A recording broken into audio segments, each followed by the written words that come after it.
Now, when it comes to the warm-up exercises slash activation slash corrective exercises, whatever phrase makes the most sense to you, I always follow a simple kind of rule. I have people start on their back and then work their way up to standing. For instance, I'll have someone, since they're already lying down after doing their breathing and their foam rolling, I'm not going to have them stand up and do some sort of exercise and then get back down on the floor to do glute bridges, and then stand back up to maybe do like lunges, to lay back down on the floor to do a plank, to stand back up to do something else.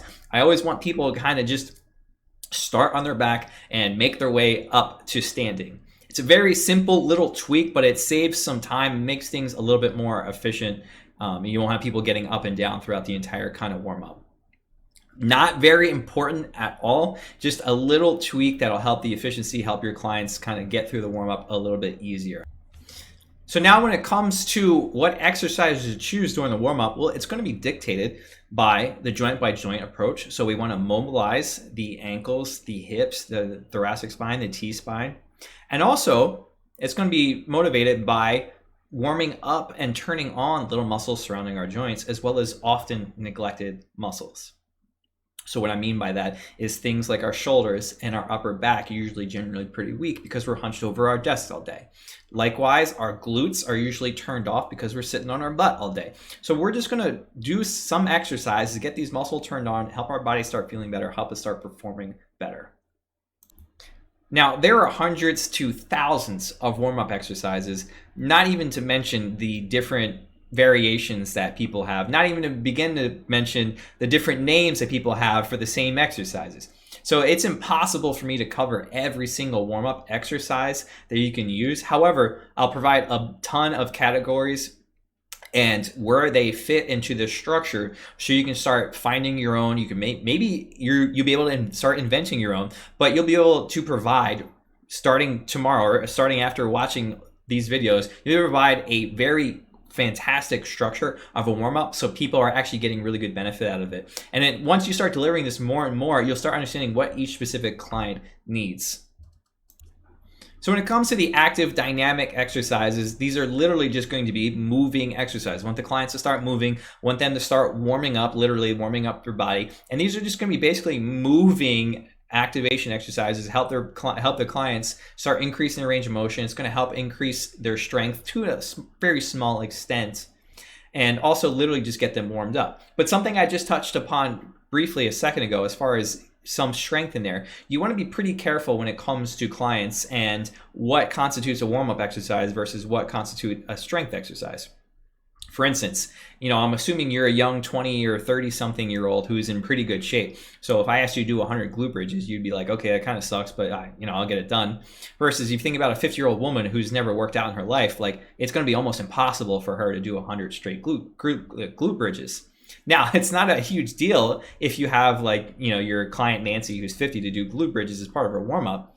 It's not going to be that big of a deal. But just understanding the difference between clients and what constitutes warm-up versus what constitutes strength. Like, again, another very similar idea is if you have your clients doing lunges as part of their warm-up, just to kind of get them ready to go.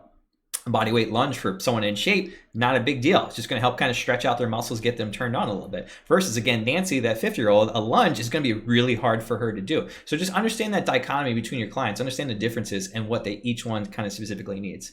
Now, just as with the activation and corrective exercises, there's tons and tons of exercises that will go here. So it's impossible for me to cover everything. So well, just like before with the categories, we'll have different categories of exercises and just ideas of how to start including dynamic work in your client's warm-up so they're better prepared to work out.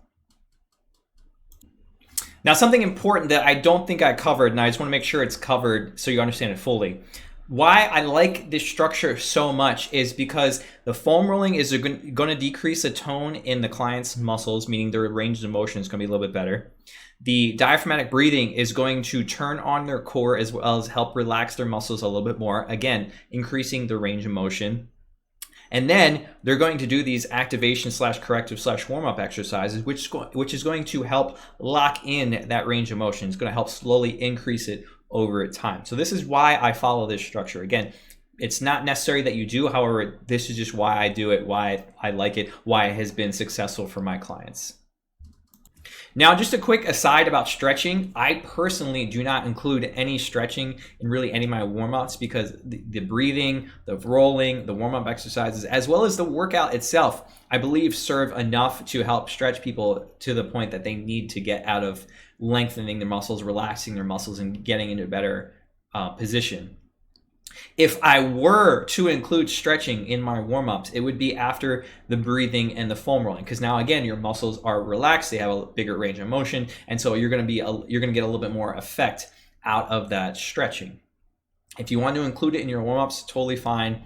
For some clients, I think if they do need some stretching, some extra stretching, and they will get some benefit out of it, generally I will save it for during sets. So let's just say they're doing lunges, I'll have them do some quad stretches after their lunges as kind of like a rest in between their sets. You can also do it at the end of the workout, and it'll help people kind of bring them down mentally. It's also really good practice because they're kind of relaxing after the workout. They're bringing themselves from an excited state down to a more relaxed state, and they can walk out of the gym kind of recovered.